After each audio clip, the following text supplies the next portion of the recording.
சில அன்பார்ந்தவர்களே, உங்களை மீண்டும் சந்திப்பதில் மகிழ்ச்சி உண்டு.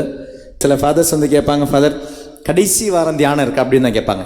கடைசி வாரம் அந்த அப்போ வந்து அந்த தியானம் முடியும், உடனே பாவ சங்கீதனம் கொடுத்துடலாம், ஆளுங்க வந்து ஈஸ்டருக்கு தயாராக இருப்பாங்க அப்படின்வாங்க. ஆனால் ஃபாதர் வந்து கேட்டு வாங்கினார். ஃபாதர் முதல் வெள்ளி சனி ஞாயிறு எனக்கு வேணும் அப்படின்னார். முதல் வெள்ளி தவக்காலம் தொடங்குற முதல் வெள்ளி எனக்கு தோணுது இது கொஞ்சம் கூட நியாயமாக இருக்கும். ஏன்னா கடைசி வாரம் வைக்கும் போது என்ன ஆகும்னா, கொஞ்சம் ஒரு இமோஷ்னலாக அந்த தியானம் முடியும் பொழுது அந்த பாவ சங்கீர்த்தனம் முடியும், அப்படி அந்த ஈஸ்டர் முடிஞ்சிடும், திருப்பி நம்ம பழைய வாழ்க்கைக்கு போவோம். ஆனால் இது முதல்ல முடியும் பொழுது, தியானம் முடியும் பொழுது இந்த 40 நாளிற்கு உங்களுக்கு ஒரு ஒரு ஒரு சிந்தனைக்கு 40 நாள் எப்படி இதை கடந்து போகலாம் என்ற ஒரு சிந்தனைக்கு தவக்காலத்தினுடைய முதலில் வைப்பது தான் கொஞ்சம் கூட நல்லது. நான் 3 வார்த்தைகளை சொல்ல விரும்புகிறேன். அந்த 3 வார்த்தைகளை ஆழமாக பதித்து கொள்ளுங்கள். தவக்காலத்திற்காக மட்டும் கிடையாது, நமது முழு கிறிஸ்துவ வாழ்க்கைக்கு 3 வார்த்தைகள். ஏன்னா நம்ம நிறைய பேர் இல்லை, நான் நினைக்கிறேன் 100% யாராவது சென்னை 1-2 பேர் யாராவது இருக்கலாம்.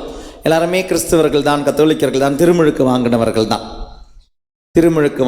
தான். அதாவது இறைவன் நம்மில் வந்திருக்கிறார், ஏதோ ஒரு விதத்தில் ஏதோ ஒரு வழியில் இறைவன் வந்திருக்கிறார். அப்போ கடவுள் வர வேண்டும் அப்படின்றது முதல் வார்த்தை. Lord you come, Jesus you come, ஆண்டவரே வாங்க வாங்க அப்படின்றது முதல் வார்த்தை. இல்லைனா வர வேண்டும், இல்லைனா வாங்க, கம் அப்படின்றது. இரண்டாவது வார்த்தை அப்படின்றது வருகின்ற கடவுள் வளர வேண்டும், வளருக அப்படின்றது இரண்டாவது வார்த்தை. வாங்க, வளருங்க, கம், grow. மூன்றாவது வார்த்தை வளருகின்ற ஆண்டவர் என்னையே ஆட்கொள்ள வேண்டும். மூன்றாவது வார்த்தை outgrow. ஆண்டவரே என்னில் வர வேண்டும், ஆண்டவரே என்னில் வந்த ஆண்டவரே என்னில் வளர வேண்டும். மூன்றாவது வளர்கின்ற ஆண்டவரே என்னையும் கவர்ந்து வளர வேண்டும், ஆட்கொள்ள வேண்டும். outgrow, come, grow, outgrow me. 3 வார்த்தைகள் மறந்து விடாதீர்கள். இந்த 3 வார்த்தையை கிறிஸ்துவ வாழ்க்கை அத்தியாவசியமானது. ஏன்னா நம்ம எல்லாருமே திருமுழுக்கு வாங்கியிருக்கிறோம். ஏதோ விதத்தில் ஆண்டவர் வந்து கொண்டே இருக்கிறார். திருமுழுக்கின் வழியாக, பாவ சங்கீர்த்தனத்தின் வழியாக, திருப்பலியின் வழியாக, திவ்ய நற்கரணையின் வழியாக ஏதோ ஒரு விதத்தில் வந்து கொண்டே இருக்கிறார். ஆனால் வந்து கொண்டே இருக்கும் ஆண்டவர் ஏன் தடையாக இன்றும் ஒரு நன்மையாக நம்மில் மாறவில்லை என்றால், we do not allow him to grow. வளர நாம் அனுமதிப்பதில்லை. வருகிறார், எல்லா திருப்பலியிலும் பங்கெடுக்கும் பொழுது நற்கருணையாக வருகிறார், இறை வார்த்தையாக வருகிறார். ஆனால் அதுக்கப்புறம் வளர நாம் அனுமதிப்பதில்லை. அதற்காக தான் இந்த வருடங்கள் தியானங்கள் அப்படின்றது எதற்காக? புசில மறையுரைகள் எதற்காக? வளர இயேசுவை அனுமதிப்போம் என்பதற்காக தான், அந்த உறுத்தலுக்காக. என்னமோ தப்பு செய்கிறோம். எந்த சமூகம்ங்க, யோசிச்சு பாருங்க, இந்த உலகத்தில் எந்த சமூகம் தன்னையே பாவி என்று ஏற்றுக்கொள்கிறது? கிறிஸ்துவ சமூகம் இவ்வளோ அழகாக ஏற்றுக்கொள்கிறது. எல்லா ஞாயிற்றுக்கிழமைகளின் மறையுரைகளும் இறைவார்த்தையின் வழியாக சம் வே ஆர் அதர் பாவம் செய்கிறோம், வேண்டாம், விட்டுடுவோம். நானாக இருக்கலாம், நீயாக இருக்கலாம், நமக்கு வேண்டாம். இந்த உலகத்தில் கொஞ்சமாவது நன்மை இருக்க, அழியப்படாமல் இந்த உலகம் இருக்க. ஆபிரகாம் கிட்ட ஆண்டவர் கேட்டார். கேட்கும்பொழுது ஆண்டவர் சொல்றார், ஆண்டவர் கடைசி வரை வந்துட்டார், 5 நல்லவங்க இருந்தா அதை காப்பாற்ற மாட்டீங்களா அப்படின்னு. இன்று அந்த 5 நல்லவர்களாக மாற இந்த உலகத்திற்கு ஒரு மீட்பை அளிக்க ஆண்டவர் தேர்ந்தெடுத்தவர் தான் இந்த கிறிஸ்தவ சமூகம். ஆனால் அதை செய்கிறோமா, நிறைவேற்றுகிறோமா? இயேசு என்னில் வளருகிறாரா? மூன்றாவது, நான் குறைய வேண்டும், அவர் என்னில் வளர வேண்டும். நான் குறைய வேண்டும், அதான் ஆட்கொள்ள வேண்டும் நான் சொன்னேன். இந்த 3 வார்த்தையை மறந்துடாதீங்க, இந்த தவக்காலத்திற்கும் பிறகு வரும் கிறிஸ்துவ வாழ்க்கைக்கும். அப்போ கிறிஸ்து என்னில் வர வேண்டும் அப்படின்னா, வருகின்ற கிறிஸ்து யார் என்று தெரிய வேண்டும். இயேசு யாருன்னு தெரிஞ்சாதான் அவரை வளர அனுமதிப்போம். இல்லைன்னா என்ன செய்கிறோம்? நம்ம ஆண்டவரை தடை செய்கிறோம். அப்போது இந்த நாட்களில் எனக்கு ஒரு ஆசை, இந்த மார்க் நற்செய்தியில் சுற்றி ஒன்று வரலான்னு. ரொம்ப அழகான ஒரு நற்செய்தி, முதலில் எழுதப்பட்ட நற்செய்தி. மார்க் நற்செய்தி முதலில் எழுதப்பட்ட நற்செய்தி. 4 நற்செய்திகள் இருக்கு இல்லையா? நமக்கு திருச்சபை நமக்கு தந்திருக்கும் 4 நற்செய்திகள் உண்டு. இது அல்லாமலும் நற்செய்திகள் உண்டு. ஆனால் திருச்சபை நமக்கு 4 தான் எடுத்து தந்திருக்கு. யாக்கோபினுடைய நற்செய்தியெல்லாம் இருக்குது, தோமையாருடைய நற்செய்தியெல்லாம் இருக்குது. ஆனால் அது எதுவுமே நமக்கு திருச்சபை தரலை. ஸோ த கேனன் நமக்கு திருச்சபை தந்திருக்கிறது இந்த 4 நற்செய்திகளில் தான். அந்த 4 நற்செய்திகளிலும் முதலில் எழுதப்பட்ட நற்செய்தி மார்க்கனுடைய நற்செய்தி. எழுதப்பட்ட கால அளவு 64க்கும் 68க்கும் இடையே, AD 64க்கும் 68க்கும் இடையே தான் இது எழுதப்பட்டது மார்க்க நற்செய்தி. இந்த மார்க்க நற்செய்தி எழுதப்பட ஒரு சூழ்நிலை உண்டு. நீங்க பார்த்தீங்கன்னா மார்க்க நற்செய்தியில் ஃபுல் மார்க்க நற்செய்தியை பாருங்க. இயேசு எப்படி பிறந்தாரு, என்ன கஷ்டப்பட்டார், பிறப்பின் வேலையில் கஷ்டப்பட்டது எப்படி, இயேசுனுடைய சிறு வயது காலகட்டம், இயேசு 12 வயசுல காணாமல் போனது, இது எதுவுமே கிடையாது. மார்க்க நற்செய்தி காலை வைக்கிறது எதுக்குள்ள? இயேசுனுடைய பொது வாழ்க்கைக்குள்ள தான் காலை வைக்குது. இயேசுனுடைய பிரைவேட் லைஃப்பை பற்றி, தனிப்பட்ட வாழ்க்கையை பற்றி, தனி வாழ்க்கையை பற்றி மார்க்க நற்செய்தி சைலண்ட் தான். ஏன்னா இது எழுதப்பட்ட காலம் அப்படின்றது, மார்க் எழுதினது ரோமையில் இருக்கும் கிறிஸ்தவர்களுக்காக. அந்த காலகட்டத்தில் நீரோ சக்கரவர்த்தி, நீரோ பேரரசர் ரோமை ஆண்டு கொண்டிருந்தவர். ரொம்ப கொடுமையானவர், ரொம்ப ரொம்ப ரொம்ப. நமக்கு நம்மளுடைய நாட்டிலே சில கொடுமைகள் நடக்கும்போது நம்மளால் தாங்க முடியல. ஒவ்வொரு நாளும் விலைவாசி ஏறும் பொழுது நமக்கு எப்படி இருக்குது, ஒன்றும் செய்ய முடியலையே அப்படின்ற கோபம் வருது, வருத்தம் வருது. ஏன் தான் இந்த நாட்டில் இருக்கிறோம் இப்படியெல்லாம் வருது, வேதனை வருதுல்ல. அப்படி யோசிச்சு பாருங்க. இதை விட ரொம்ப கொடுமையாக இருந்த நாடு ரோம் நகரம். அதிலிருந்து ஒரு அரசர், பேரரசர் நீரோ. அந்த நீரோவுக்கு ஒரு ஆசை என்னன்னா, எனக்கு ஒரு அரண்மனை, புது அரண்மனை வேணும். அந்த அரண்மனை எங்கே கட்டணும்? அவர் தேர்ந்தெடுத்த இடம் எது? ரோமை நகரம். அந்த ரோமை நகரம் இருக்கிற இடத்துல அரண்மனை எழும்பணும்னா அந்த நகரம் அழிக்கப்பட வேண்டும். அப்ப என்ன பண்ணலாம்? தீ வச்சிடலாம், கொளுத்திடலாம், நெருப்பு வச்சிடலான்னு ஆசைப்பட்டாரு. வச்சாரு. ஆனா அவர் தான் வச்சாருன்னு யாருக்கும் தெரியாத மாதிரி சைலண்டா வச்சிட்டாரு. ரோம் நகரமே எரியும் பொழுது அந்த பழியை யார் மேல போட்டாரு? கிறிஸ்தவர்களால தான் இந்த ரோம் நகரம் அழியுது. அவங்க தான் இதுக்கு கொல்லி வச்சாங்கன்னு சொல்லி கிறிஸ்தவர்களை அப்படிதான் அழிச்சார். அவர் அப்படிதான் அழிச்சுக்கிட்டு இருந்தார். யூடியூப்ல இதனுடைய சினிமா இருக்கு, ஏர்லி சர்ச் கிறிஸ்டியன்ஸ் எல்லாம் இந்த மூவி இருக்கு, சினிமாவே இருக்கு. அந்த சினிமாவை பாருங்க. அந்த சினிமா கொலோசியம் அப்படின்வாங்க. இதே மாதிரி ஒரு பெரிய ஒரு கிரவுண்ட் இருக்கும், நடுவில் ஒரு ஸ்டேடியம். அதை சுற்றி ஆளுங்க உட்காந்துக்கிட்டு இருப்பாங்க. ரோம் நகரின் நீரோவை ஆதரிக்கிறவங்க அவங்க என்ன பண்ணுவாங்கன்னா, இவன் தான் கடவுள் அப்படின்னு சொல்லி வணங்குறவங்க இருக்கிறாங்க. யாரு? நீரோ. கடவுள்னு அவனை வணங்குறவங்களை விட்டுருவாங்க. அவங்க எல்லாம் மேலே இப்படி உட்காந்துக்கிட்டு இருப்பாங்க, அதை பார்த்துக்கிட்டு இருப்பாங்க. கடவுள்னு வணங்காத கிறிஸ்துவ கடவுளாக வழங்குற என்ன பண்ணுவாங்கன்னா, அவங்கள நடுவில் இறக்கி விட்டுருவாங்க. அவங்கள இறக்கி விட்டு வேடிக்கை பார்ப்பான். என்ன வேடிக்கை பார்ப்பான்? அதில் சிறுத்தைய, புலிய, சிங்கத்தை விட்டு இவர்கள் சாவதை கொண்டாடுவாங்க.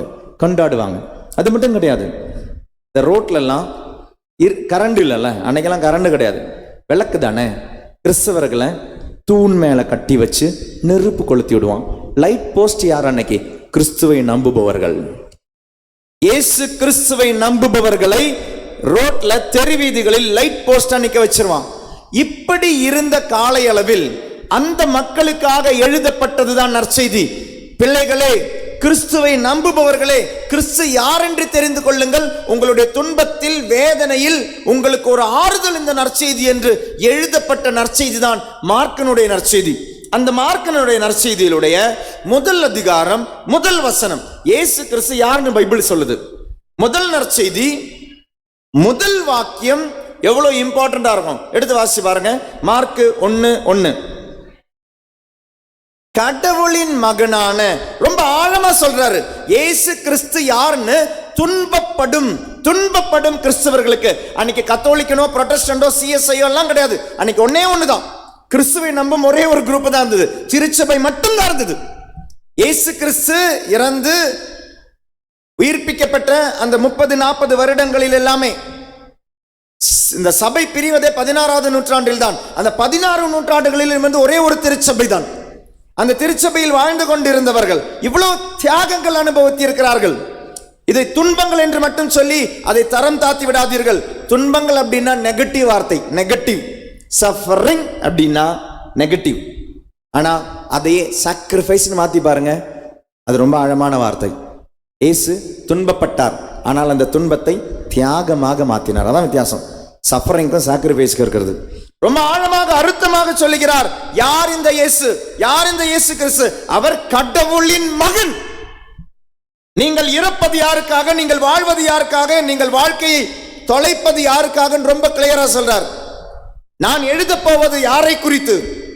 ஆழமாக சொல்கிறார், நான் எழுத போவது இயேசு கிறிஸ்துவை குறித்து. இவர் இறந்தது எப்படி தெரியுமா? இந்த ரோமையர் கிறிஸ்தவர்களுக்கு அப்படி ஒரு திருச்சபையை நிறுவி இயேசு கிறிஸ்துவை குறித்து போதித்து, எவ்வாறு இங்கு தோமையார் வந்தாரோ, அருளானந்தர் வந்தாரோ, சவேரியர் வந்தாரோ, இறந்தார்களோ மறைசாட்சியாக, அப்படி மறைசாட்சியாக இறந்தவர் தான் மார்க். எப்படி இறந்தார் தெரியுமா?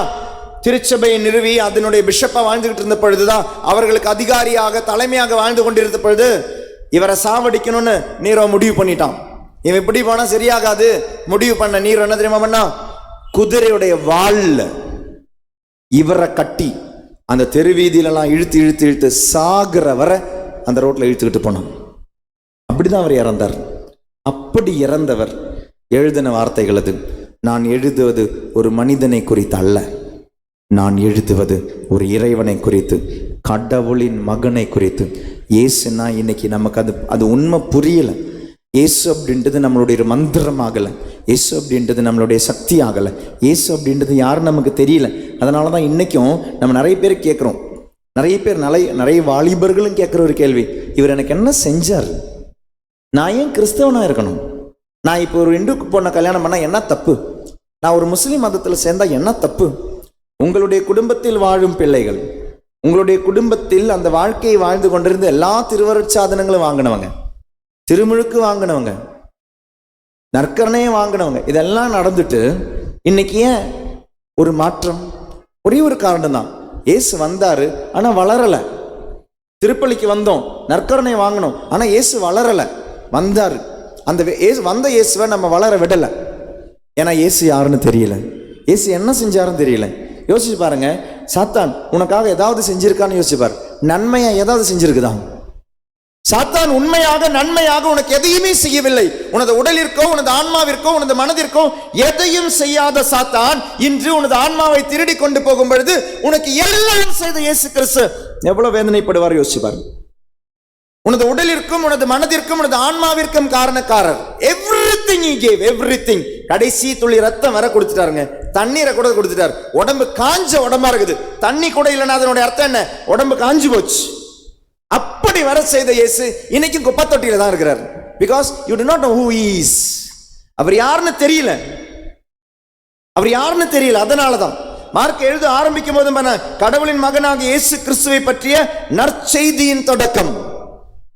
எனக்கு இயேசு கிறிஸ்துவை குறித்து எழுத வேண்டும். இந்த இயேசு கிறிஸ்துவை எழுதும் பொழுது ரொம்ப அழகா அவர் எழுதுறார். இந்த இயேசு கிறிஸ்து யார்?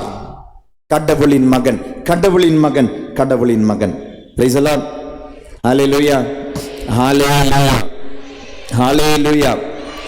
அதே நற்செய்தி 1வது அதிகாரம் 40 எடுங்க, வாசிக்க வேண்டாம், நான் வாசிக்கிறேன். இந்த இயேசு கிறிஸ்து என்ன நமக்கு செஞ்சார் அப்படின்றத மார்க்கு இந்த தொழுநோயாளரை குணப்படுத்தும் இந்த கதை வழியா, அதனுடைய நிகழ்வு வழியா அழகா சொல்றார். நல்லா கவனிங்க. பைபிள் கையில் இல்லாததுனால தான் என்ன ஆகுது, இப்படியே வேடிக்கை பார்த்துக்கிட்டு இருக்கோம் என்னதான் இங்கே நடக்குது அப்படின்னு. இது இருந்திருந்தா கொஞ்சம் கூட வித்தியாசமா இருந்திருக்கும். ஏன்னா இது வாழ்வின் புத்தகம். இந்த வாழ்வின் புத்தகத்தை கையில் எடுக்க நம்மளால முடியல, வாழ்வின் புத்தகத்தை கையில் எடுக்க நம்மளால தோணலை. நான் ரீசெண்டாக ஒரு அம்மாவை பார்த்தேன், ட்ரிச்சி போன பொழுது. எழுத படிக்க தெரியல பாவம் அந்த அம்மா. ஆனால் அவங்களுக்கு அந்த பைபிள் மேலே இருக்கிற அந்த ஆர்வம், அவங்க சொல்கிறாங்க, ஃபாதர் இப்போ தான் நிறைய விஷயங்களை தெரிஞ்சுக்கிறேன் ஃபாதர், அந்த தியானம் இந்த தியானம் போய் நிறைய விஷயங்களை தெரிஞ்சுக்கிறேன், ஆனால் படிக்க தெரியல ஃபாதர். இதை ஹஸ்பண்ட் இறந்துட்டாங்க, 2 வருஷம் ஆகுதுன்னு நினைக்கிறேன் ஹஸ்பண்ட் இறந்து. அப்போ அதுக்கப்புறம் தான் அவங்க வீட்டை விட்டு வெளியே ஆரம்பித்தாங்க. வர ஆரம்பித்தவங்க தியான மையங்களுக்கு, அங்கே அருங்கொடை இருக்குது, ட்ரிச்சியில் அருங்கொடை இருக்குது, ட்ரிச்சியில் டிவைன் தியான மையம் இருக்குது. இந்த 2 தியான மையங்களுக்கும் போகிறாங்க. போகும்பொழுது நிறைய விஷயங்களை தெரிஞ்சுக்கும்போது நீங்கள் சொல்கிறாங்க, ஃபாதர் இன்னைக்கு ஃபாதர் எனக்கு இருக்கிற அந்த ஆர்வம் படிக்க முடியலையன்ற கவலையாக இருக்குது. அப்புறம் கடைசியில் நான் என்ன தெரியுமா பண்ணேன் ஃபாதர், என் வீட்டில் இருக்கிற பைபிளை காலையில் எழுந்திருக்கும் பொழுது எடுத்து தலையில் வச்சுப்பேன் ஃபாதர். வச்சுட்டு, ஆண்டவரே எனக்கு சொல்லிக் கொடுங்க, இதில் இருக்கிற வார்த்தை எனக்கு சொல்லிக் கொடுங்க ஆண்டவரே, எனக்கு இது வாசிக்க தெரியல, ஆனால் யார் வழியாவது எனக்கு சொல்லிக் கொடுங்க. என்ன ஒரு பற்று பாருங்க. எழுத படிக்க தெரியல, ஆனால் இதில் இருக்கிற உண்மையை தெரிஞ்சுக்கும் பொழுது கடைசியில் அவங்க சொன்ன வார்த்தை, இதை எடுத்து தலையில் வச்சுப்பேன், டெய்லியும் காலையில் நான் ஜெபிக்கிறேன், ஆண்டவரே எனக்கு இதில் இருக்க சொல்லிக் கொடுங்க, இதில் என்ன சொல்லிங்களோ அதை மாதிரி என்னை வழி நடத்துங்க. இன்னொரு ஆர்வம் பாருங்க, நம்மளுடைய கையில இது நமக்கு ஆண்டவர் கொடுத்த மீட்பின் புத்தகம் இல்லை கையில. அதனால தான் இது வாசிக்கும் பொழுது என்ன இருக்கும், ஒரு பைபிள் கிளாஸ் அப்படின்ற பொழுது நமக்கு ஒன்றும் புரியாது, போர் அடிக்கும். இருந்தாலும் கவனமா கேளுங்க, சிந்தனையை சிதற விடாமல் கேளுங்க. மார்க்கு 1:40 வாசிக்கிறேன். ஒரு தொழுநோயாளர் இயேசுவை பார்க்க வரார். ஒரு நாள் தொழுநோயாளர் ஒருவர் இயேசுவிடம் வந்து, நீர் விரும்பினால் எனது நோயை நீக்க உம்மால் கூடும் என்று முழந்தால் படியிட்டு வேண்டினர். இயேசு அவர் மீது பரிவு கொண்டு தமது கையை நீட்டி அவரை தொட்டு அவரிடம், நான் விரும்புகிறேன், உமனது நோய் நீங்குக என்றார். ரொம்ப ஈஸியாக வாசிஞ்சு முடிச்சிட்டோம்ல, ரொம்ப ஈஸியாக வாசி முடிச்சிட்டோம். அவனுடைய நிலைமையை கொஞ்சம் யோசிச்சு பாருங்க. அன்றைய காலை அளவில் இருந்த தொழுநோயாளருடைய வேதனை யோசிச்சு பார்த்தா தெரியும். தொழுநோயாளர் அப்படின்றவங்க கிழிஞ்ச உடை தான் போட்டிருக்கணும், நல்ல உடை போடக்கூடாது. ஏன்னா அவங்க போட்டாங்க, நல்ல உடை போட்டாங்கன்னு தெரியும் அவன் நல்லா இருக்கிறான்னு. அப்ப கிழிந்த உடை அணிந்திருந்தால் அதனுடைய அர்த்தம் அவன் நோயாளி அப்படின்னு, தொழுநோயாளி. அப்ப யாருமே அவங்க கிட்ட போக மாட்டாங்க. சர்டன் டிஸ்டன்ஸ், அவங்க சோஷியல் டிஸ்டன்ஸ் அப்படின்றது போட்டிருக்கணும், தூரமா நிக்கணும். இந்த தொழுநோயாளர் அப்படின்றவர் வாய் மூடி இருக்கணும், வாய் மூடி இருக்கணும். அவங்களுடைய எச்சல் கூட வெளியே படக்கூடாது. இதெல்லாம் வச்சுதான் இந்த கொரோனா வந்தப்ப நிறைய பேர் நம்மளை ஏமாத்தினாங்க. எப்படி ஏமாத்தினாங்க? கொரோனாவை பத்தி பைபிள் முன்னாலே சொல்லியிருக்கு அப்படின்னு சொல்லி. அப்படி நிறைய பசங்களை பார்த்து நிறைய வாட்ஸ்அப் மெசேஜ் வந்ததில்ல, கொரோனாவை பத்தி எது சொல்லியிருக்கு, எது சொல்லியிருக்கு? பைபிள் சொல்லியிருக்கு. வாயை பூட்டணும்னு சொல்லியிருக்குது பைபிள். அப்போ கொரோனா நோயை பத்தி பைபிள் சொல்லியிருக்கு. கொஞ்சம் தூரமா நிற்கணும், சோஷியல் டிஸ்டன்ஸை பத்தி பைபிள் சொல்லியிருக்கு. Praise the Lord, praise the Lord, hallelujah. இயேசுவின் அன்பார்ந்தவர்களே, பைபிளில் சொல்லாம ஒரு நோய் உலகத்துல வந்துடக்கூடாதுன்ற ஒரு தீவிரமான ஆசை பாருங்களேன். ஏன் வந்துட்டு போகுது? ஏன் பைபிளை வச்சு மனுஷனை ஏமாத்தணும்? பைபிளை வச்சு தயவு செய்து வசனங்களை வச்சு ஏமாந்துடாதீங்க. வசனங்களை வைத்து ஏமாத்துபவர்கள் இருக்கிறாங்க. மனுஷன் ஏதோ ஒரு நோயை கொடுத்தான்னு சொல்லி, அது கடவுள் கொடுத்தான்னு சொல்லி திருப்பி விட்டுட்டாங்க. ஒரு நோய் இந்த உலகத்துல வந்தா அது பைபிள்ல சொல்லி இருக்கணும்ன்ற அவசியம் என்ன? Praise the Lord, praise the Lord, hallelujah, hallelujah. இந்த தொழுநோயாளர்னு யோசிச்சு பாருங்க. அவன் இயேசு கிட்ட வந்துட்டான். தொழுநோயாளர் ஒரு மனுஷன் கிட்ட வரக்கூடாது. பிரான்சிஸ் அசிசினுடைய சினிமா நீங்க பார்த்துருக்கீங்களான்னு தெரியல. இந்த சினிமாலாம் இப்படி இருக்குதான்னு இப்பதான் கேள்விப்படுறீங்களோ? Praise the Lord, praise the Lord. யூடியூப்ல பிரான்சிஸ் அசிசினுடைய ஒரு சினிமா இருக்கு, ரொம்ப அழகான சினிமா. கீழே இங்கிலீஷ்ல போட்டுக்கிட்டே இருப்பாங்க சப்டைட்டில் எல்லாம். அந்த பிரான்சிஸ் அசிசியோடைய மூவியில் அசிசி அந்த அந்த இட்டாலியனுடைய தெரு வீதிகள் எல்லாம் நடக்கும். ரொம்ப சந்தோஷமா இருந்தவர், ரொம்ப பசங்களை மாதிரி ஓடி ஆடி விளையாடுவார். யூத்து தானே அவர். ஒரு நாள் ஃப்ரெண்ட்ஸும் இவங்கெல்லாம் சேர்ந்து ஏதோ விளையாட்டு காட்டின போது இவர் ஓடுறார். ஓடும் பொழுது இவருக்கு எதிரே ஒரு தொழுநோயாளர் வரும் பொழுது பார்த்து பயந்து நின்றுடுவார். ஏன்னா இவருக்கு தொழுநோயாளர்னாலே பயம், கிட்ட போகவே மாட்டாங்க. ஏன்னா தொழுநோய் பிடிச்சிச்சுன்னா சத்துருவன்ற பயம் தொழுநோயாளர். ஆனால் அந்த இத்தாலியில் அசிசி தெருவீதிகளில் ஆளுங்க நடக்கும்பொழுது தொழுநோயாளர்னா அவருடைய கையில் ஒரு குச்சி இருக்கணும், அந்த குச்சியில் மணி கட்டி இருக்கணும். அப்போ அவங்க நடக்கும்பொழுதெல்லாம் தெரியும். உங்களுடைய குழந்தை காலில் எல்லாம் ஜிபிஎஸ் போட்டிருக்கீங்க, குழந்தை காலில் ஜிபிஎஸ் இருக்குது. என்னது? கொலுசு. குழந்தை எங்கே போனாலும் அம்மாவுக்கு தெரியும் எங்கே போகுது. சில் சில் சில்ன்ற சவுண்டு கேட்கும்போது தெரியும் குழந்தை வருது அப்படின்னு. இப்போ குழந்தை காலில் இருக்கிற ஜிபிஎஸ் மாதிரி தொழுநோயாளர் வந்தால் ஜிபிஎஸ் அன்னைக்கே இருந்த சிஸ்டம் தான் மணி. அவங்க வரும்போதே மணி அப்போ யாருமே அந்த பக்கம் போக மாட்டாங்க. இப்படி இருந்த பொழுது தான் ஒரு நாள் பிரான்சிஸ் அசிசி போய் மாட்டிப்பார். அவ்வளோ பயம் தொழுநோயாளரை பார்க்கும் பொழுது. இந்த தொழுநோயாளர் இயேசுவை பார்க்க கிட்ட வந்துட்டார். அதனுடைய அர்த்தம் இயேசு அவனை, நல்லா கவனிங்க, இயேசு அவனை தொட்டு குணப்படுத்தினால் அவன் தப்பிச்சான். இயேசு அவனை தொட்டு குணப்படுத்தவில்லை என்றால் அவன் செத்தான். ஏனால் மனிதர் நடுவில் அவர்கள் வரவே கூடாது. அப்படிப்பட்ட தொழுநோயாளர் ஒருவன் வந்து இயேசு கிட்ட வந்துட்டான். ஆண்டவரே, நீ என்னை காப்பாத்தலாம், நான் செத்துருவேன், கல்லால் எரிந்து என்னை கொன்று விடுவார்கள், என்ன செய்ய போற? நீர் விரும்பினால், ஆழமான நம்பிக்கை, மனிதன் மீதுள்ள நம்பிக்கை அல்ல, இறை மகனாகிய கடவுளின் மகனாகிய இயேசு கிறிஸ்துவின் மீதுள்ள நம்பிக்கை. நீர் விரும்பினால் என்னை குணமாக்க உம்மால் முடியும். என் நோயை குணமாக்கினால் முடியும். ஆனால் நீ விரும்பல அப்படின்னா, ஆண்டவரே நான் செத்தேன். அந்த தொழுநோயாளருடைய மனசை நினைச்சு பாருங்க, அவனுடைய சூழ்நிலை நினைச்சு பாருங்க. அவன் தான் ஆண்டவர் சொன்னார், கை நீட்டி அவனை தொட்டார். அவன் எதிர்பார்க்கவே இல்லை, அவன் கேட்கவே இல்லை. அவன் என்ன கேட்டான்? ஆண்டவரே நீர் விரும்புங்கன்னு மட்டும்தான் கேட்டான். ஆனால் ஆண்டவர் அவனை தொட்டு அவனை குணப்படுத்தினார். Price the Lord. ஹல்லேலூயா, ஹல்லேலூயா. குணப்படுத்திய பிறகு என்ன நடக்குது? ஆண்டவர் உடனே தொழுநோயாளர் அவனை விட்டு நீங்க அவர் நலமடைந்தார். பிறகு அவரிடம், இதை யாருக்கும் சொல்ல வேண்டாம், கவனமாயிரும். ஆனால் நீர் போய் உம்மை குருவிடம் காட்டி நோய் நீங்கியதற்காக மோசே கட்டளையிட்டுள்ள காணிக்கையை செலுத்தும். நீர் நலமடைந்துள்ளீர். அடுத்தது கவனிங்க. ஆண்டவர் சொல்றாரு, நீர் குணமாயிட்ட. அப்ப என்ன செய்யணும்? போய் மற்றவங்க கிட்ட சொல்லுன்னு தானே சொல்லணும். ஆமாவா இல்லையா? ஆண்டவர் உங்களுக்கு தந்த ஒரு அதிசயங்களை, அற்புதங்களை, ஆசீர்வாதங்களை என்ன சொல்லுவோம்? சொல்லுங்க அப்படின்னுவோம். கொடுத்ததை சொல்லுப்பா, போய் வெளியே போய் சொல்லு, 100 பேருக்கு சொல்லு, 1000 பேருக்கு சொல்லுன்னு தான் சொல்லுவோம். அம்மாவா இல்லையா? அம்மாவா இல்லையா? போத்தீஸ்ல இப்போ ஒரு பட்டுப்படவை எடுத்தா இன்னொரு பட்டுப்படவை ஃப்ரீ அப்படின்னா என்ன செய்வீங்க? சொல்லுவீங்களா? எங்கே சொல்லுவீங்க? வாயை மூடிட்டு இருந்துருவோம், யாருக்கிட்டையும் சொல்ல மாட்டோம். நம்ம போய் ஒன்று ஒன்றா எடுத்துகிட்டு வருவோம். ஏன்? ஏன்னா சொன்னால் மற்றவங்க போய் எடுத்துப்பாங்கல்ல. நமக்கு ஒரு காசுக்கு 2 கிடைக்கும், அவங்களுக்கு கிடைச்சா அவங்களும் 2 பட்டுப்படவை போட்டு வருவாங்கல்ல. நமக்கு அதெல்லாம் பிடிக்காது, அதனால சொல்ல மாட்டோம். நல்லதுன்னா சொல்லுவீங்களா? சொல்லுவீங்களா? அப்போ சொல்லணும்ல. ஆண்டவர் சொல்லணும், போய் வெளியே போய் சொல்லுடான்னு சொல்லணும். ஆனால் என்ன பண்ணுறாரு? சொல்லாதுன்றார். ஏன் ஆண்டவர் அவ்வாறு சொன்னார்? அதற்கு ஒரு காரணம் உண்டு. இங்கே மட்டும் கிடையாது, நிறைய இடத்துல சொல்லுவார். பேதுருக்கிட்டையும் சொல்லுவார். மார்க்கே 8வது அதிகாரம் இப்போ எடுக்க வேண்டாம். 8வது அதிகாரம், நீ இறைமகனாகிய மெஸ்ஸியா அப்படின்னுவார். 8:28. அங்கே ஆண்டவர் என்ன சொல்வார்? சொன்னதை சொல்லிட்டு வேற யாருக்கிட்டையும் சொல்லாது அப்படின்னுவார், வாயை மூடு அப்படின்னுவார். ஏன் ஆண்டவர் அந்த மாதிரி சொல்றார்? Why Jesus is blocking? இதே இயேசு கிறிஸ்து உயிர் பிறக்க பிறகு இதே மார்க் நற்செய்தியில வாசிப்பீங்க, நீங்கள் உலகமெல்லாம் போய் சொல்லுங்க அப்படின்னுவார். எப்பொழுது? உயிர் பிறக்க பிறகு உலகமெல்லாம் போய் சொல்லுங்கள். சொல்ல வேண்டியது என்ன? ஆண்டவரை நம்புபவரை, நம்புவருக்கு பிதா சுதன் பரிசுத்த ஆவியின் பெயரால் திருமுழுக்கு கொடுங்க, போங்க சொல்லுங்க. இறைமகனை பத்தி, இறைவனை பத்தி சொல்லுங்க. சொல்ல வேண்டியது யாரை குறித்து? இயேசுவை குறித்து, இயேசு கிறிஸ்துவை குறித்து, மீட்பை குறித்து. இங்க நீ போய் சொன்னா ஒரு பிரச்சனை இருக்கு. ஏன் பிரச்சனை?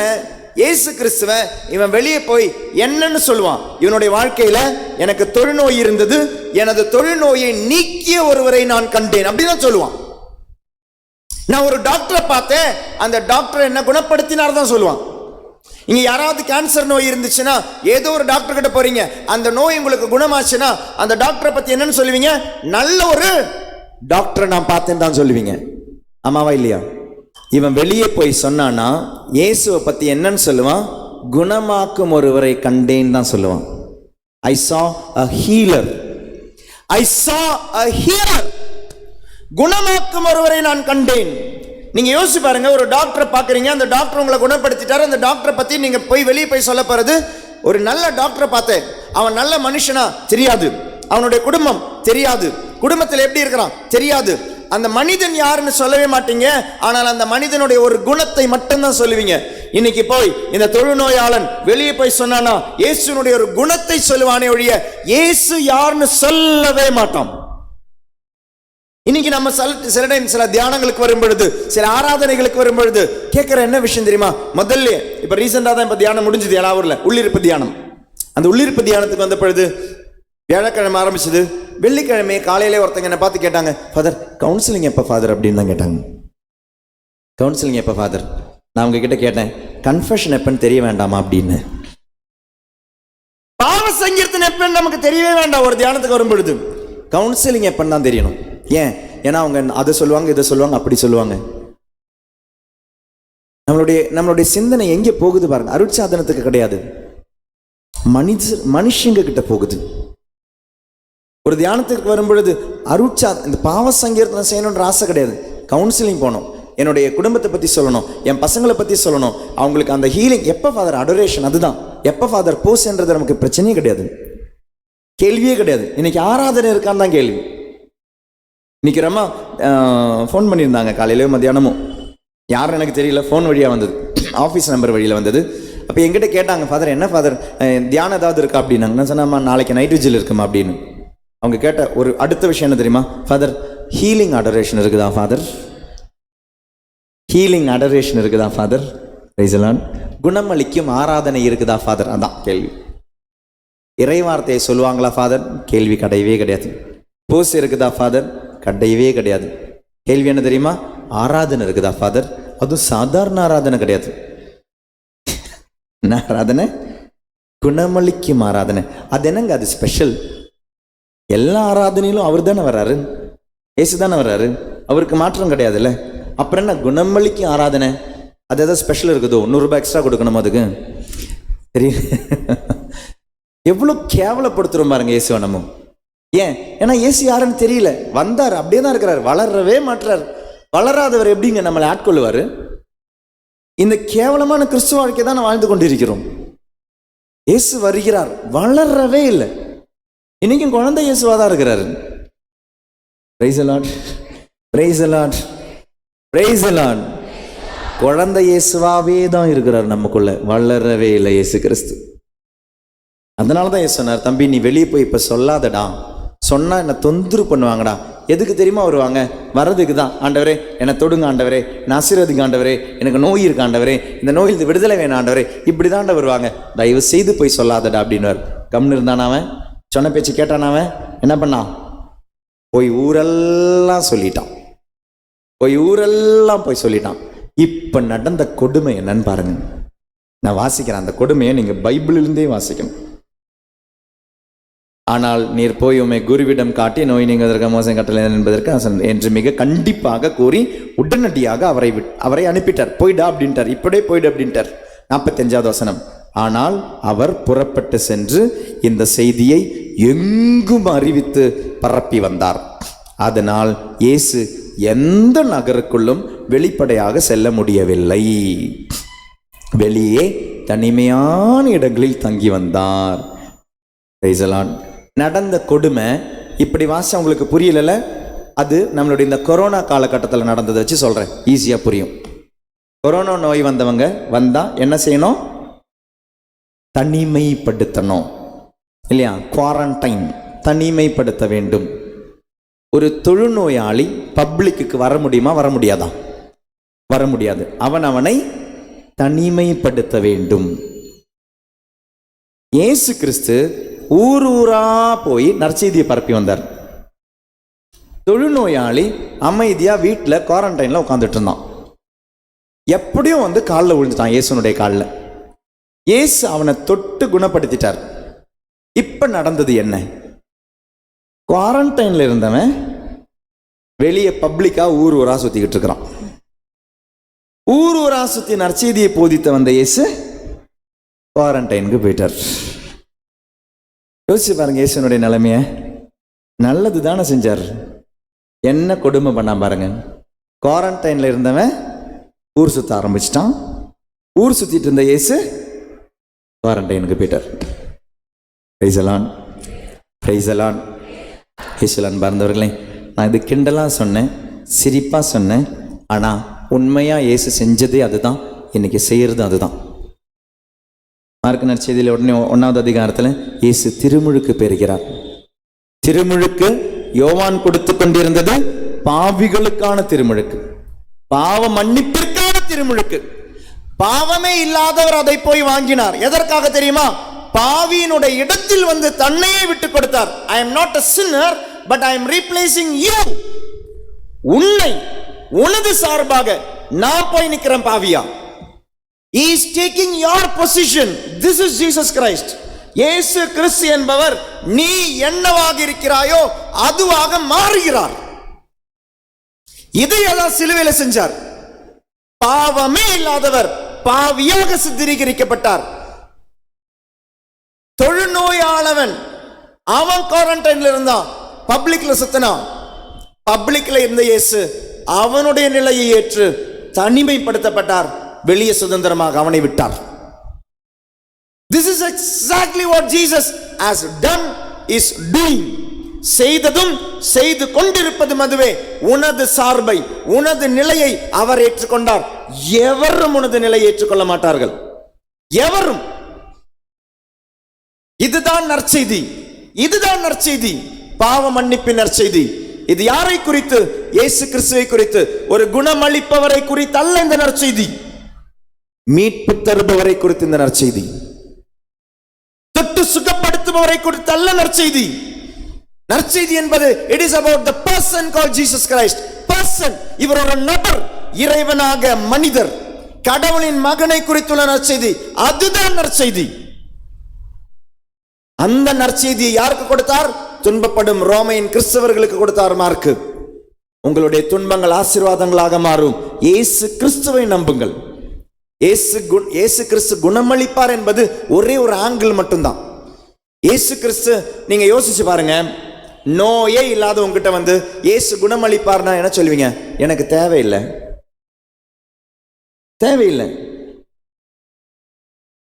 கடனே இல்லாத ஒருத்தர்கிட்ட போயிட்டு இயேசு கடன்களில் இருந்து உன்னை முற்றிலுமாக விடுதலை செய்வார்னா எனக்கு இயேசு தேவையில்லை. இந்த உலகத்தில் அம்பானிக்கோ அதானிக்கோ இயேசு தேவையா? போ, தேவையா? கடனில் இருந்து விடுதலை கொடுக்கும் இயேசுவை தேவையா?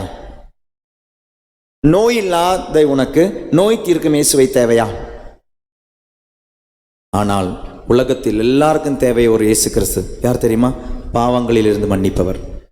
ஏனெனில் அனைவரும் பாவிகள். அதுதான் நற்செய்தி. பாவத்தின் மன்னிப்பை தரதான் இயேசு வந்தார். பிசிக்கல் ஹீலிங் அப்படின்றது அதனுடைய ஒரு பலன். இனி அதே இப்ப நான் வாசிச்ச இன்னொரு விஷயத்துல இந்த தொழுநோயாளரை குணப்படுத்தி இயேசு எங்க போக சொல்றாரு? யார்கிட்ட போக சொன்னார்? உன் குருவிடம் உன்னை போய் காண்பி. பாவ சங்கீர்த்தனத்துக்கு பைபிள்ல எவிடன்ஸ் இல்லைன்னு சொல்றவங்களுக்கு இதை கொண்டு போய் காமிங்க. நீ ஒரு பாவத்திலிருந்து நோயிலிருந்து விடுதலைப்படும் பொழுது அதை கொண்டு போய் நடத்த வேண்டிய இடம் அப்படின்றது குருவானவர் இடம் அப்படின்றத இயேசு சொல்லி காமிக்கிறார். ஏங்க, ஒரு தொழுநோயாளர் விடுதலை அடையும் பொழுது யாருக்குமே நான் தெரியாம இருக்க போகுது? உடம்பு ரெண்டு பார்க்கறது தெரியாது. நேற்று பார்த்த உடம்பு இன்னைக்கு பார்த்த உடம்பு தெரியாது. இருந்தும் என்ன சொல்றாரு? போய் ஃபாதர் கிட்ட போய் போ, அதை நிறைவு செய்துட்டு வான்றார். செய்ய வேண்டியது செய்ய அப்படின்றார். பாவத்திலிருந்து மன்னிப்பு அப்படின்றது நிறைய ப்ரொட்டஸ்டன்ஸ், இந்த சிஎஸ்ஐ சகோதரர்கள் நம்மளை குழப்பி வச்சிருக்கிறாங்க. அருட்சாதனத்துக்கிட்ட போகாம நம்மளை குழப்பி வைக்கிறாங்க. ஏன் ஒரு ஃபாதர் கிட்ட தான் போகணுமா? ஏன் ஆண்டவர்கிட்ட நேராடி செய்யக்கூடாதா? ஆண்டவரே சொல்றார், உனது நோயிலிருந்து விடுதலைக்கு அந்த சாட்சிய பத்திரம் போய் அந்த குருவிடம் இருந்து பெற்றுவான்றார். Price the Lord. ஹalleluya, ஹalleluya. அந்த குரு உன்னுடைய பாவ சங்கீதம் போகும்போது போ, உனது பாவம் நீங்கிட்டு போ அப்படின்றார். அது சாட்சிய பத்திரம். எளிமையோட தாழ்ச்சியோட அந்த பாவ சங்கீர்த்தனத்துக்கு தயாரிப்போம். உண்மையான பாவ சங்கீர்த்தனத்துக்கு தயாரிங்க. ரீசெண்டாக ஞாயிற்றுக்கிழமை அந்த தியானம் முடிஞ்ச பொழுது ஒரு சாட்சியங்களுடைய கடைசி நாள் ஞாயிற்றுக்கிழமை தியானம் முடிஞ்சு நான் கேட்டேன், யாருக்காவது ஏதாவது சாட்சியங்கள் சொல்ல இருக்கா அப்படின்னு சொன்ன பொழுது ஒரு அம்மா எழுந்தவங்க சொன்னது என்ன தெரியுமா? 12 வருஷமா அவங்களுடைய கண்ணிலிருந்து கண்ணீர் வந்ததே கிடையாது. 12 வருஷம் அழணும்னு நினைச்சா கூட அழுக வராது. அதற்கு அவங்க ஒரு காரணத்தை சொன்னாங்க. அவங்களுக்கு ஏதோ ஒரு நோய், எனக்கு ஞாபகம் வந்தது, கேன்சர் இருந்ததுன்னு நினைக்கிறேன். அந்த கேன்சருக்கான ட்ரீட்மெண்ட் எடுத்துக்கொண்டிருந்த பொழுது ஏதோ ஒரு மருந்து இந்த கண்ணீரின் சிரபி இருக்குல்ல, அதிலிருந்து அவங்களுக்கு அந்த கம்ப்ளீட்டாக அது தூக்கி போட்டுடுச்சு. அவங்களுக்கு அந்த கண்ணீர் சுரக்காது. மனசில் ஆழமான வேதனை வந்தாலும் கண்ணிலிருந்து தண்ணி வராது. யோசிச்சு பாருங்க, 12 வருஷமா கண்ணீர் இல்லாமலும் மனசு வேதனையாக இருக்கும். அழணும்னு தோணும், ஆனால் அழுக வராது. நமக்கு இருக்கிற ஒரு ஆறுதலே அழுகுதான். அழுதுட்டோன்னா அந்த மனசு ஃபுல்லாக கொட்டிடுவோம். 12 வருஷமா கண்ணீரே வந்தது கிடையாது. கடைசி நாள் ஆராதனையுடைய வேலையில் அபிஷேக தைலத்தால் ஃபாதர் பிளஸ் பண்ணிக்கிட்டே போயிட்டு இருக்கிறார். இவங்களை பிளஸ் பண்ணிட்டு கடந்து போகிறாங்க. அவங்க சொல்கிறாங்க, 12 வருஷத்துக்கு பிறகு என் கண்ணிலிருந்து நிற்காம கண்ணீர் 5 நிமிஷமாக கொட்டிக்கிட்டு இருந்தது அப்படின்னாங்க. Price the Lord, praise the Lord. 3 மாதமாக இருந்த ஸ்கின் அலர்ஜியிலிருந்து ஆண்டவர் விடுதலை கொடுத்தார். 3 மாசமா கைக்கு ஸ்கின் அலர்ஜி இருந்தது, விடுதலை கொடுத்த ஆண்டவர் ஆசீர்வதிச்சார். ஈஸ்வரன் பறந்தவர்களே, இதெல்லாம் எதனுடைய பலன்? இது பலன், பாவத்திலிருந்து நான் என்னை விடுபடும் பொழுது ஹீலிங் கம்ஸ் ஆட்டோமேட்டிக்கலி. அது தானாக வர வேண்டியது. இயேசு கிறிஸ்து உடல் நலத்திலிருந்தும் விடுதலை தர வந்தவர் தான். ஆனால் அதில் மட்டும் ஒதுக்காதீர்கள் இயேசுவை. நோயிலிருந்து விடுதலை தர வந்தவர் தான், கடனை தீர்க்க வந்தவர் தான். உலகத்தில் அவர் உதவி செய்யலாம், யாருங்க உதவி செய்வாங்க? மாரவாடியா வந்து உதவி செய்வார் கடனை தீர்க்கிறதுக்கு? அப்பா தானே செஞ்சு தரணும், அப்பா தான் செய்யணும். பேங்குக்காரங்களா கடனை தீர்க்க போறாங்க? இல்லை, அப்பா தான் செய்யணும், அப்பா கிட்ட தான் கேட்கணும், சந்தேகமே கிடையாது. ஆனால் அவர் அப்பாவா இருக்கணும். அப்பா அப்படின்ற நிலையிலிருந்து ஆண்டவரை தூக்கி போட்டுட்டோம். இன்னைக்கு நம்மளுடைய வாழ்க்கையில கடவுள் அப்படின்ற நிலையிலிருந்து தூக்கி போட்டோம். இயேசு கிறிஸ்துவின் அன்பார்ந்தவர்களே, முழுமையான அந்த உறவிற்கு வருவோம். உறவிலிருந்து ஆசீர்வாதங்களை பெறுவோம், சந்தேகமே இல்லாமல் பெறுவோம். Praise the Lord. ஹல்லேலூயா. உனது இடத்தை அப்படியே எடுத்து உனக்கு சுதந்திரத்தை தந்தவர். உன்னை பப்ளிக்ல போட்டுட்டு அவர் குவாரண்டைனுக்கு போனவர். அப்படிப்பட்ட இயேசு கிறிஸ்து இறைமகன். அந்த இறைமகனோடு உள்ள தொடர்பு, உறவுக்கு வருவோம். அவர் கடவுளின் மகன் இயேசு கிறிஸ்து. கடவுளின் மகன் இயேசு கிறிஸ்து. பார்க்கறது எல்லாம் கடவுள் அல்ல. ஜெனசிஸ் தொடக்க நூல் 1, 2, 3 அதிகாரங்களை வாசிச்சுட்டு வருங்க. இதை 3மே வாசிக்கும்போது வித்தியாசம் இருக்கு. சில இடங்களில் கடவுள்னு இருக்கும், சில இடங்களில் ஆண்டவராகிய கடவுள்னு இருக்கும். என்ன வித்தியாசம்? கடவுளுக்கும் ஆண்டவராகிய கடவுளுக்கும் என்ன வித்தியாசம் அப்படின்றது. நல்ல கிறிஸ்தவர்களாக வரும் இயேசுவை வளர அனுமதிக்க, வளரும் இயேசு என்னை ஆட்கொள்ள ஜெபிப்போம்.